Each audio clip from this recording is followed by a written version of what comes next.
நம்ம சேனல் நேயர்கள் அனைவருக்கும் அன்பார்ந்த வணக்கங்க. இன்றைய பதிவில் ஒரு சூப்பரான தரத்தில் கம்மி பட்ஜெட்டில் ஜெர்சியில் 2 தலையீத்து கிடாரிகள், 2 கிடாரிகளுமே நல்ல தரமான கிடாரிகள். நீங்கள் எதிர்பார்த்த விலையில், ரெண்டுமே நடுத்தர ஃபேமிலி வாங்கி பயனடையக்கூடிய விலையில், நெத்திசுழி முதுசுழியில் கரெக்டான ஸ்தானத்தில் உள்ள கிடாரிகள், ரெண்டுமே நல்ல மடிசெட்டோடு இருக்கக்கூடிய கிடாரிகள் அப்படின்னு தான் நம்மளோட விற்பனையாக இருந்துச்சு. அப்படியே ஒன்று 4 பல்லு, இன்னொன்று 6 பல்லுன்னு சொல்லியிருக்காங்க.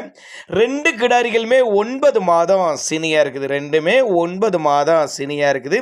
இன்னும் கண்ணினா ஒரு வாரத்துலேருந்து ஒரு 5-6 நாட்களோ அந்த மாதிரி எடுத்துக்கும் அப்படின்னு தான் சொல்லியிருக்காங்க. ஒவ்வொரு கிடாரியும் 2 வேலையும் சேர்த்து 10-10 லிட்டர் டீசன்ட் கறவையாக மீடியமாக 10-10 லிட்டர் ஒவ்வொரு கிடாரியும் கொடுக்கும். 2 வேலையும் சேர்த்து அப்படின்னு தான் நம்மளோட விற்பனையாக இருந்துச்சு. அப்படி நெத்தி சொல்லி முது சொல்லி கரெக்டான ஸ்தானத்தில் இருக்குது. ரெண்டுமே அக்கா தங்க கிடாரின்னு கூட சொல்லலாம். ஒன்றுமே ரெண்டுமே நல்ல மடிசெட்டு, நல்ல காம்போலம், மடி கூச்சம்லாம் எதுவும் கிடையாதுங்க. விற்பனைக்கு வந்திருக்கிடம் சேலம் மாவட்டம் வாழப்பாடி பக்கத்துல நீர்முள்ளிக்குட்டை என்ற பகுதியிலிருந்து விற்பனைக்கு வந்திருக்குது. ஆல் ஓவர் தமிழ்நாட்டில் எல்லா பகுதிக்குமே டிரான்ஸ்போர்ட் வசதி அரேஞ்ச் பண்ணி கொடுத்துடலாம். ஒருவேளை நாங்கள் கொடுக்கக்கூடிய தகவல் போதுமானா கூட தாராளமாக கான்டாக்ட் பண்ணுங்க. இண்டிவிஜுவலாக மாட்டை வாட்ஸ்அப் பண்ணிட்டு ஃபுல் டீல் தனித்தனியாகவே கொடுத்துடலாம் சொல்லியிருக்காங்க.